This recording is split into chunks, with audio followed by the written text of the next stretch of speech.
I am Natalie Brooks, 22 years old, and I have just officially held in my hands a mechanical engineering degree from the University of Michigan after 4 years of relentless studying, working, and supporting myself. Unlike many of my classmates who had their parents covering expenses, I had been working part-time at an auto repair shop and a coffee shop since I was 18. On freezing Michigan mornings, I would crawl into an oil-stained coverall, standing for hours beside steaming engines. And on late nights, I would be behind the coffee counter serving lattes, smiling at customers even when my legs felt like they could give out. All of it was for one single goal: to buy a 2014 Chevrolet Camaro, my pride, proof of my independence, and the vehicle that could take me anywhere I wanted to go. Yet, on the very morning of my graduation, the day I should have only been thinking about joy, I received a text from my father. I opened my phone, hoping for a congratulatory message, but instead saw a short line. "Sold your car. Sophie needs money for a down payment on a new apartment in New York before she starts school. Be grateful you still live in this house." My heart sank. The Camaro he had borrowed that morning for an errand was not just a car. It was the result of thousands of hours of work and sacrifice, and now it was taken away without even asking. In that moment, I realized this wasn't just about losing something material, it was a blow straight to the core of everything I had worked so hard to build. Have you ever experienced being betrayed by your own family on what should have been the happiest day of your life? If you have, share your story and let me know where you're watching from in the comments below. My family was never well off. My father, Thomas, worked as a supervisor at an auto parts manufacturing plant, earning enough to get by but never with much left over. My mother, Linda, was a part-time medical secretary at a dental clinic. And then there was Sophie, my 18-year-old younger sister, the golden child of the family. To my parents, Sophie was not just the youngest, she was their biggest investment project.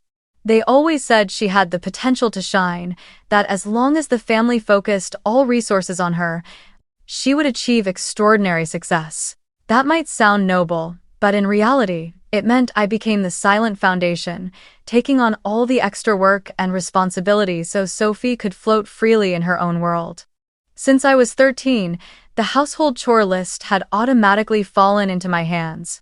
In the mornings, I woke up early to prepare breakfast for the whole family, making sure Sophie had perfectly toasted bread and a glass of freshly squeezed orange juice before she walked out the door. After school, I was the first to rush home, toss my backpack onto a chair, and start cooking dinner. Laundry was my responsibility too, not just my own clothes but Sophie's as well, and if any of her items needed to be hand-washed or treated for special stains, I had to handle them carefully to keep the fabric intact. When Sophie started taking ballet, theater, and photography classes, I became her unwilling personal driver. Many days, I sat in the car for hours waiting for her, doing my homework under the dim yellow light of the parking lot, because Sophie couldn't possibly walk home by herself, especially at night. While I learned how to save every penny, buying clothes from thrift stores and mending worn spots myself, Sophie never had to think about money. Every back-to-school season, our parents took her shopping for designer shoes, handbags, and dresses. Every summer, she was sent to expensive East Coast summer camps that claimed to unlock potential through art, acting, and fashion courses. I remember one time my mother said sending me to an in-state science camp was too extravagant and unnecessary. Yet she didn't hesitate to spend triple that amount for Sophie to take photography lessons with a well-known photographer. My parents never hid their favoritism. My mother often told me, "You have to understand, Sophie needs investment to shine, even though we're not well off. You're more independent, you know how to take care of yourself, so we don't need to support you as much." My father would echo the same thing. "You're stronger, sweetheart. You'll find a way to manage on your own." At first, I heard those words as a kind of compliment. I thought they believed in my abilities, that they saw I could stand on my own feet. I swallowed every moment of unfairness, telling myself that if I just worked harder, behaved better, and proved myself more, one day they would acknowledge me and give me the pride I had always longed for. But the truth was, that day never came. When I earned a full scholarship to the University of Michigan, my mother simply smiled and said, "Good, that means we don't have to worry about you much." Then immediately told the relatives about Sophie being invited to model for a small fashion brand. When I won a state-level science research award, my father barely reacted before asking if I could drive Sophie to her acting class because my mother was busy. Even on the occasions when I truly hoped for praise, my joy was swallowed by stories about Sophie and her potential. There were moments when I felt almost invisible in my own family. One time, while I was working a late shift at the coffee shop, my mother texted me to pick up a cake and balloons on my way home to celebrate Sophie winning a school photography contest. No one asked how many hours I had worked that day, whether I was tired, or if I even wanted to attend the party. I simply complied, because that was what a good sister was supposed to do.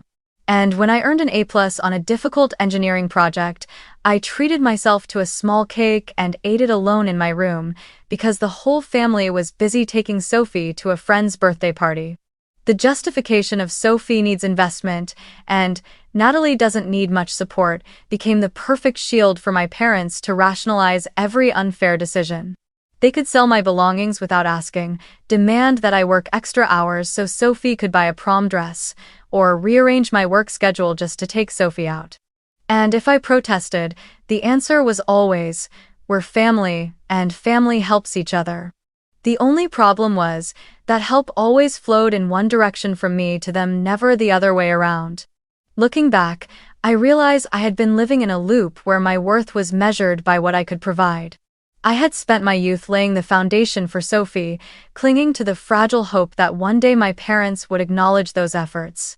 But the longer I waited, the clearer it became that in their eyes, I was merely a resource for Sophie to shine, and that position was never going to change. Then, when the Camaro, the only symbol of freedom I had saved for years to earn, was sold without a word of warning, I knew every boundary had been crossed. After the graduation ceremony, I drove home in a classmate's borrowed car, a road I had once traveled freely in my own Camaro, now feeling heavier than ever. Walking through the door, I saw my father sitting on the couch, eyes glued to the television, while my mother stood in the kitchen chopping vegetables as if nothing significant had happened. There were no congratulations, no questions about the ceremony. Gathering all my courage, I asked directly, "Why did you sell my car without saying a word?" My father only shrugged. "Sophie needed the money right away. Your car is still family property." My mother added, "You can carpool with coworkers or take public transportation. It's not like you need the car to survive." I tried to explain that the Camaro wasn't just a vehicle, but the result of thousands of hours of work, a symbol of the freedom I had earned for myself. But my father just repeated the same line I'd heard my whole life. "Family helping each other is normal." And my mother fell back on her old refrain. "Sophie is at a stage where she needs investment to shine. You're independent now, you don't need as much as she does." As I listened, it felt like I was right back in the middle of hundreds of old conversations where every argument I made was erased by one word. Sophie. I pressed my lips together, swallowed my anger, and let it pass like I always had before, but this time, something inside me cracked in a way that could never be repaired. The next morning, as I was getting ready to leave the house, my mother walked into my room holding a piece of paper and spoke in a firm voice. "Transfer $7,000 for Sophie's tuition before Friday. Family helping each other is a given." There it was again, that familiar line. I stood still for a few seconds, as if I needed to make sure I had heard her correctly. $7,000, it was more than what I had saved over the years, money I had intended to use for graduate school and to cover emergency expenses. I looked her straight in the eye and said just one word, "Number." She froze for a moment, then frowned. "What did you just say?" I repeated it, this time even clearer. "I'm not giving the money." Not long after, my father appeared in the doorway, his voice already raised to a shout. "Stop being so selfish. Your sister needs help and you're refusing? Family doesn't act like that." I tried to stay calm. "I've already done more than enough, and I have nothing left to give." But that only made him angrier. "If you won't help, then get out of this house. We don't keep people who only think about themselves." Before I could even react, I received a text from Sophie dripping with sarcasm. "You live off mom and dad and still act stingy. You really are petty." I stared at the words, feeling something inside me shatter completely. They called me someone who lived off them, when for years I had contributed to groceries, paid the utility bills, done all the housework, driven Sophie to every activity, and sacrificed my time and energy without pay so she could have an easier life. But to them, none of that meant anything if I dared to say no, even once. I looked around my room, the place that held the few belongings that were truly mine, and realized that what they meant as a threat, I saw as an opportunity. There was no fear or hesitation anymore, only a quiet determination forming in my chest. If this was what they wanted, I would go. And once I left, I would never return to being the good sister or the unconditional resource again. I didn't wait for the next morning. That very night, while the rest of the family was still engrossed in the television downstairs, I quietly closed my bedroom door, pulled my suitcase from under the bed, and began packing. No one noticed, no one imagined I would actually leave, because they still believed I would give in like I always had. But they didn't know I had been preparing for this moment for a long time. Every item I put into the suitcase had been carefully chosen. A few essential outfits, important books, some personal items, and a small wooden box containing old photographs and a handful of keepsakes I didn't want them to touch. The rest, the things of real value, had been moved out earlier. Since I was 17, I had secretly opened a savings account at a small bank in town where my parents never did business. I deposited all my café tips, most of my wages from the auto shop, and any income I didn't have to report to my family. That account was my safety net, known only to me and the bank staff. On top of that, I had rented a small storage unit about 15 minutes drive from the house, where I kept my valuable possessions. The mechanics tools I had bought myself, a few electronics, and anything I didn't want reallocated to Sophie. Important documents, degrees, scholarship records, and my laptop had already been moved to Rachel's house, my best friend since high school, over a month ago. Rachel knew my situation inside and out, and she had quietly helped me prepare. We had an unspoken agreement. Whenever I was ready to leave, there would always be a place for me in her living room. 6 months ago, I had taken the most important step, filing for emancipation, the legal recognition by the court that I was an adult and no longer a dependent of my parents. That decision wasn't impulsive. It was the result of years of realizing that their help always came with strings attached and control. I had been paying for my own car insurance, phone bill, food, and transportation since I was 18. I worked 2 part-time jobs alongside my studies, maintained a steady income, and regularly deposited money into my savings account. I even contributed more financially to the household than Sophie, who had never earned a single dollar for herself. The emancipation process moved faster than I expected. The pro bono attorney at my university guided me in gathering the documents, bank statements proving my income, the lease for my storage unit, insurance bills, and even receipts showing I had paid for groceries for the entire family. I also prepared a statement about my living situation, that I had alternative housing and clear plans for both school and work. When I presented everything to the court, the judge, a woman in her 60s with a seasoned, knowing gaze, asked me only a few questions before nodding. She said, "You've been living like an adult for a long time. Now we're just making it official." 3 weeks later, I received the formal decree. I stored the original and notarized copies in a thick envelope, locked inside the wooden box at my storage unit, waiting for the day I might need them. And today, that day had come. Once my suitcase was nearly full, I opened the drawer, took out the envelope containing the emancipation certificate, along with another folder I had carefully compiled over the past year, a detailed record of every time I contributed money or had belongings taken. Photos and videos of me doing household chores, bank statements, and receipts for groceries. All of it would be left on the dining table, so they would understand I wasn't leaving out of impulse, but because I had thought this through and because they had pushed me to my limit. Around 10 p.m., I rolled my suitcase out of my room, stepping quietly down the hallway. The television murmured in the background, Sophie's laughter spilling out as she chatted on the phone. No one looked up. I placed the thick folder on the table, along with a handwritten note. I am no longer dependent of this family. This is the truth. Then I opened the door, stepped outside, and didn't look back. Rachel was waiting for me at the corner in her silver hatchback. When I placed the suitcase in the trunk and sat in the passenger seat, she just looked at me once and asked, "You sure?" I took a deep breath and nodded. Absolutely. As the car rolled away from the street I had known for years, I felt an invisible weight in my chest lift. For the first time in years, I was no longer bound by the four walls of a house where I had never truly been considered part of the family. And I knew, from that moment, I would never go back to my old life. Sitting in the car with my friend, heading toward a new beginning, I still thought about the old stories and the feeling I had when I placed that folder on the dining table, the oak table that had seen countless family dinners I had prepared, yet rarely allowed me to sit in an atmosphere that felt genuinely warm. The yellow light spilled over the deep brown cover of the folder, the paper edges slightly curled from months of careful arrangement. I had deliberately set it in the exact center of the table, where I knew my mother would see it first thing when she walked into the kitchen in the morning, and my father wouldn't be able to miss it when he poured his first cup of coffee.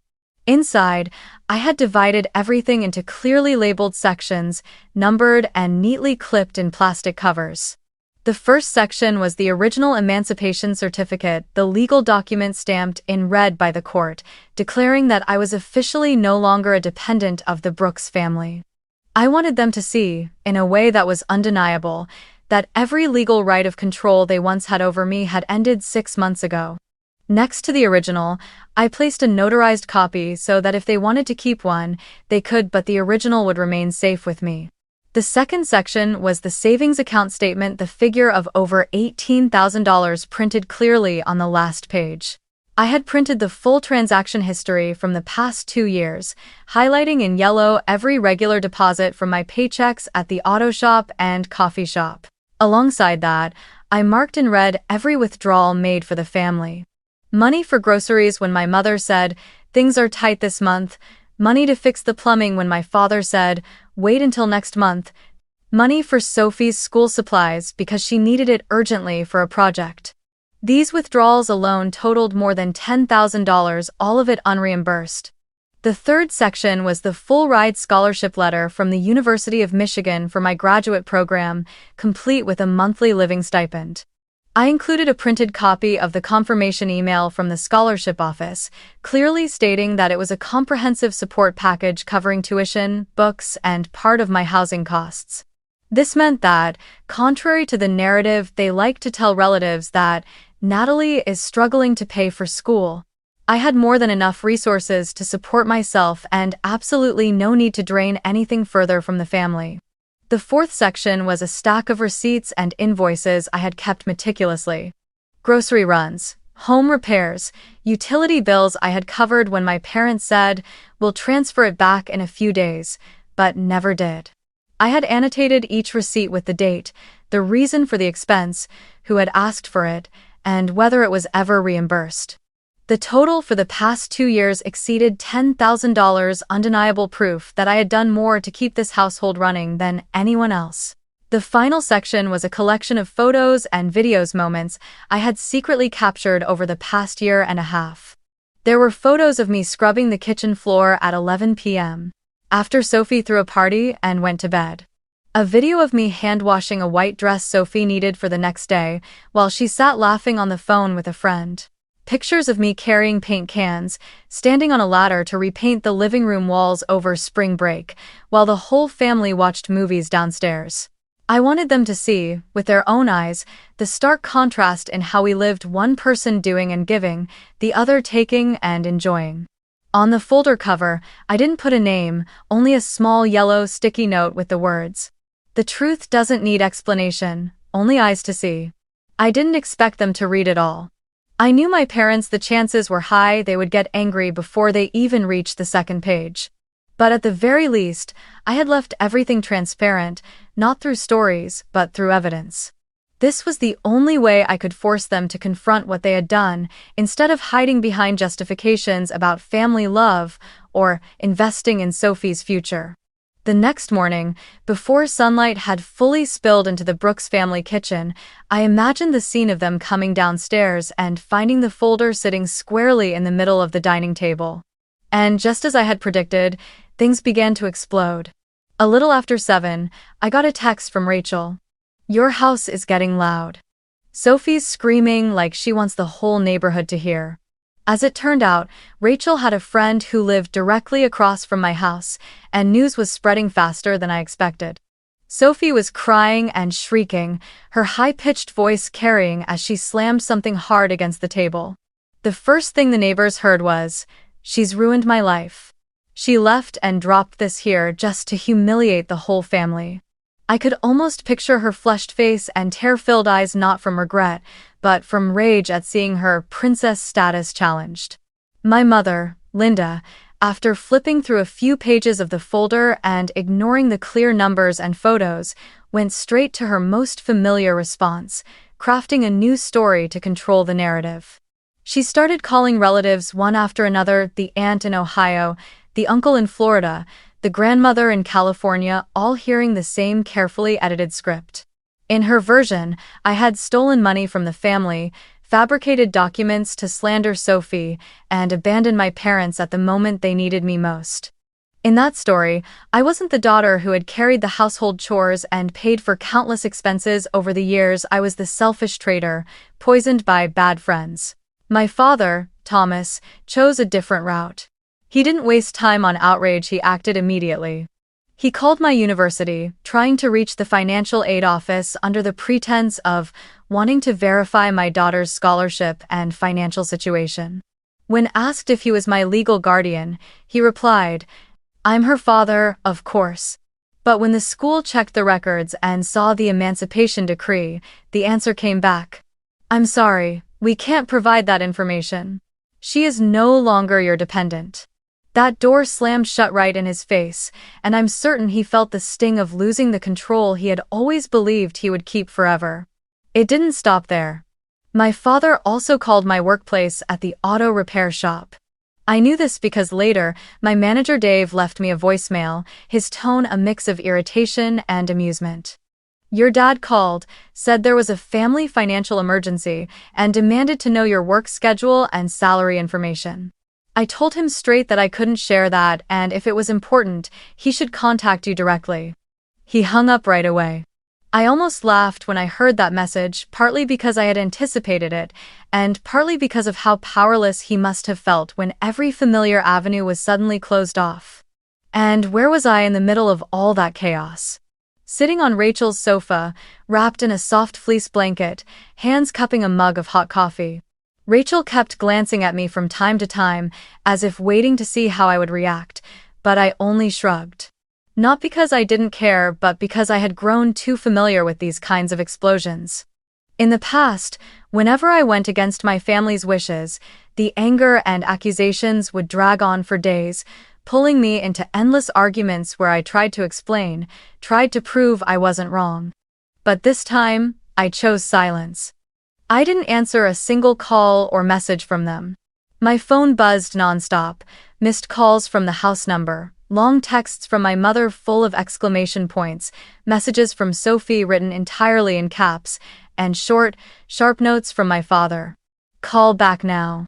I left everything on silent, filed into a separate folder, a way of closing the door in my mind against those familiar but toxic sounds. Rachel asked me if I felt relieved. I nodded. Because unlike before, I knew they couldn't touch me anymore, not legally, not financially, and most importantly, not mentally. I had left that house both physically and emotionally. And while I knew this storm was far from over, I also knew I would never again be the anchor they tied their lives to. I sat at Rachel's dining table, laptop open, the original folder still intact beside me. After a night of letting them digest the truth, I knew it was time to strike back. Silence could protect me, But to truly break the cycle, I had to make sure the truth was seen in places they couldn't control. I poured another cup of coffee, took a deep breath, and began. The first target was my grandparents in California. In my memory, they had always been kind, sending me a small birthday card each year, even though we rarely saw each other. My parents had always told them, Sophie is the sweet, smart one, and Natalie is stubborn and difficult, and I had never contradicted them, thinking I didn't need to justify myself. But this time, I sent an email with the entire scanned folder attached. The emancipation papers, the savings account statements, the scholarship letter, and photos and videos of me sweeping floors, cooking meals, driving Sophie around while she went to the spa or shopping. I wrote a short note, without complaining, simply summarizing the truth. You deserve to know what has really been happening. I'm not sending this to ask for money or pity, only to make sure the story isn't distorted. The second target was Sophie's boyfriend's parents. This was a strategic move. I knew they had once given Sophie a large sum of money to pursue her dreams in New York, because I had overheard her bragging about it at dinner. I printed the file, placed it in an envelope, and sent it by express mail. In the letter, I wrote only, "If you wish to continue your support, please do so with full information." This is a part of the story you may not have heard. No sarcasm, no attacks, just facts, leaving them to draw their own conclusions. The third target was a few close family friends, the ones my parents often used as comparisons, saying things like, "Look at their kids, so successful and grateful to their parents." I sent them the file via Facebook message with a short note, in case you hear a different version from my parents. This was a group of people who were excellent at spreading news, and I knew it would take only one of them to read it for the truth to be whispered everywhere. The results came faster than I expected. 3 days later, Rachel was chopping vegetables in the kitchen when she looked at me, smiling with a mix of surprise and satisfaction. "You've stirred the hornet's nest." My grandparents called me, their tone stern but warm. "We'll talk more in detail, Natalie. Thank you for trusting us with this." I could hear the disappointment in their voices, not directed at me, but at the way their son had behaved. Sophie's boyfriend's parents responded with a polite but cool email. "Thank you for sharing this information.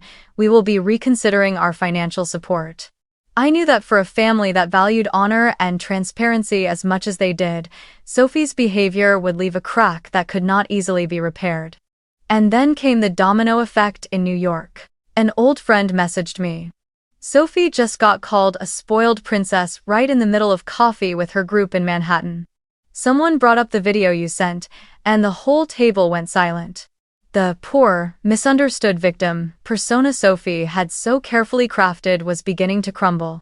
In a small social circle where young people survive on image and connections, a bad reputation spreads faster than wildfire.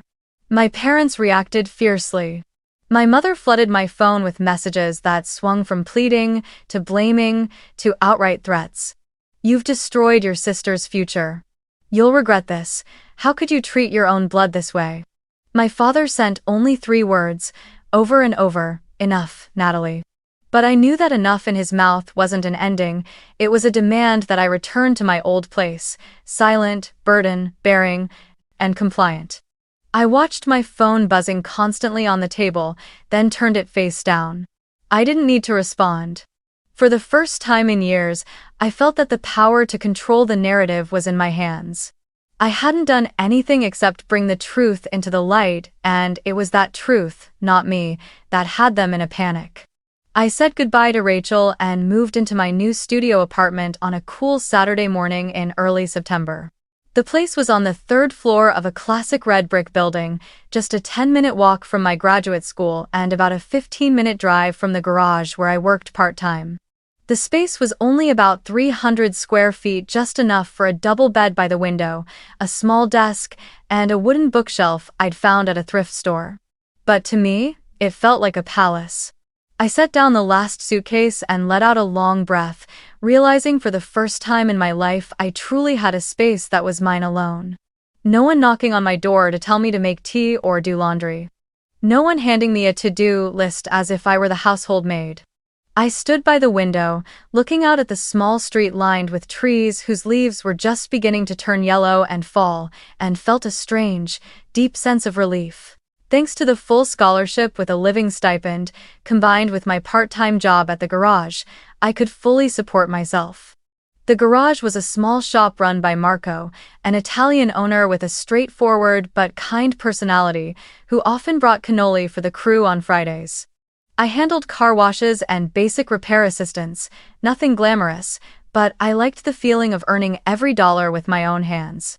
The smell of motor oil and the clink of wrenches sometimes felt far more comforting than the tense family dinners I had once endured. After 3 weeks on the job, I saved enough to buy a 2008 Toyota Corolla from a regular garage customer. It wasn't flashy, not the kind of car Sophie would ever flaunt on Instagram, but the engine ran well and the driver's seat had a few small tears I planned to stitch up myself. The day I drove it back to my apartment, I felt both free and grown up. That car wasn't just transportation, it was proof that I could stand completely on my own. In the evenings, I often turned on the warm yellow lamp in the corner, opened my laptop to work on assignments or read a book. Outside, the city stayed busy, but within these 4 walls, I had a peace I'd never known before. No more hearing my mother call, "Natalie, bring this for me." No more Sophie yelling because she couldn't find her favorite sweater and blaming me. No more feeling indebted just for eating dinner in my own home. One weekend night, I made a cup of tea and sat by the window, watching the rain. I realized I was sleeping better now, no longer waking in the middle of the night from nightmares of being scolded or abandoned. I no longer wore the mask of the dutiful child just to stay out of trouble. I started spending time drawing again, learning guitar and joining a vintage car club with a few friends from the garage. Each small activity felt like a new piece in the puzzle of rebuilding myself. I knew the journey of healing was still long. But in this little apartment, with the job I chose, the car I bought myself, and the freedom I had fought for, I had already taken my first step steady and sure. 8 months after I walked out of that house, my life had turned to a completely new chapter. I had just finished my first year of graduate school with outstanding grades, gotten a raise from Marco at the garage, and landed a paid research project from the university. While everything in my world was settling into place, news about my old family still found its way to me through mutual acquaintances. My father, Thomas, had lost his supervisor job at the factory after a round of layoffs. My mother, Linda, had started working evening shifts at a private clinic to make ends meet, but the pay was much lower than before. And Sophie, the sister once draped in the title of Golden Child, was now working part-time at a clothing store in the mall. I heard she complained endlessly about having to stand for 8 hours, still convinced this was just a temporary phase before people recognized her worth. One Saturday afternoon in early May, I was wiping down the Corolla outside the garage when the doorbell to my apartment rang. I opened it and froze. Standing there were all 3 of them. My father wore a wrinkled old button-down, my mother had reading glasses perched on her nose but dark circles under her eyes, and Sophie still tried to keep her air of superiority. But the once polished curls were now overgrown and messy, and on her feet were faded sneakers. My father spoke first, his voice hoarse. "We need to talk, Natalie." I stayed silent, stepping back toward the kitchen to let them in. The air in my small apartment grew heavy, nothing like the peaceful atmosphere I'd gotten used to. My mother glanced around, lips pressed as though she were evaluating everything she saw. Sophie crossed her arms, avoiding my gaze. My father got straight to the point. "We're in trouble. The bank's about to take the house. Your mother doesn't make enough to keep up with payments, and Sophie's only just started working part-time. We need $20,000. Just this once, and we'll pay you back." I looked at Sophie. She avoided my eyes, but still added, "You have money. I know you've saved a lot. Family helping each other is just common sense." I took a slow, deep breath. In an instant, memories rushed back, being ordered around like staff, the meals I cooked that were met only with criticism, and that text on my graduation morning. "Sold your car." I had once wanted nothing more than their recognition, had thought that if I tried just a little harder, I'd finally be valued. But today, I understood I no longer stood in that place. I sat up straight, set my teacup on the table, and looked each of them in the eye. I don't hate you, Mom, Dad, or you, Sophie. But I'm not stepping back into the same cycle. Helping each other is good when it comes from love and respect. But family can't be an excuse for someone to take advantage. My father frowned. What are you talking about? This is your chance to prove you're still part of this family. I shook my head lightly.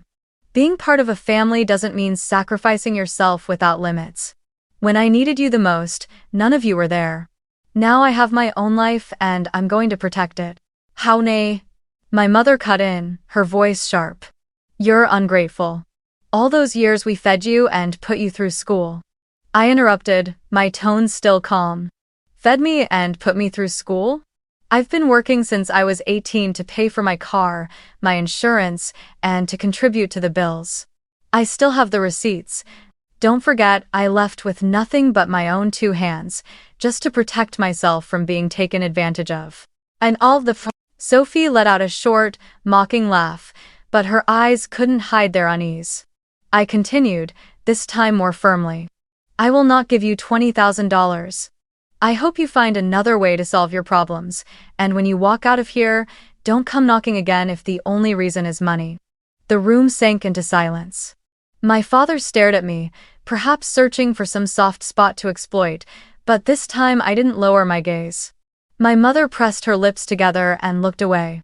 Sophie rolled her eyes, then abruptly stood, muttering something about cold-hearted before pulling the door open. My father and mother followed, leaving behind the faint scent of her old perfume. When the door closed, I stood still for a moment, listening to the sound of their footsteps fading down the hall. Outside, the late-day sunlight streamed through the curtains, casting long golden stripes across the hardwood floor. I felt something close to relief. Not because they had left, but because I had held my boundaries. A year after that final confrontation with my family, my life had changed so much that even I sometimes felt astonished. The Corolla still sat snugly in the garage of my apartment complex, but my bank account now held more savings than I'd ever dreamed of having when I lived at home. I had just completed my 2nd year of graduate school, kept my full scholarship, and been hired as a full-time technician at Marco's garage. That June, I received an email from the Brooklyn Community Council. They were inviting me to their annual recognition ceremony, honoring young individuals who had made notable contributions to the community. I had been nominated for founding a nonprofit project that connected mechanical engineering students with job and internship opportunities at local garages, factories, and machine shops. The ceremony took place in a small but warm theater. On stage, the golden light spilled across the rows of seats, where I spotted familiar faces from workshops, classes, and even the free repair days we'd hosted for neighborhood residents. Marco sat in the front row, next to Rachel, the one who had sheltered me through those first months after I left home. When my name was called, the sound of applause filled the entire hall. I walked up to the stage, accepting the certificate and bouquet from the council president. In front of me were hundreds of eyes, and in that moment, I knew I needed to say something not just for myself, but for anyone who had ever lived in the shadow of favoritism and control. I held the microphone, took a deep breath, and began slowly. For a long time, I believed my worth only existed when it was recognized by those closest to me. I worked myself to exhaustion, sacrificed everything, just to be seen by them, but I eventually realized that day would never come. And I know many people here have felt, or are feeling, the same way. I glanced around and saw a few people nodding quietly. You do not need the validation of those who don't believe in you. Give yourself the chance to break free from control and to find your true worth. When you dare to step out, you don't just reclaim your life, you create a better version of yourself, one that is respected and loved in the way you deserve. I paused, letting the words settle in the air. Healing isn't going back to the ones who hurt you, hoping they will change. Healing is building a new life, one where you wake up each day knowing you are living for yourself, not for anyone's approval. The applause came again, louder and longer this time. I smiled, bowed, and left the stage with a mix of relief and pride. That evening, I treated myself to a drive around the city.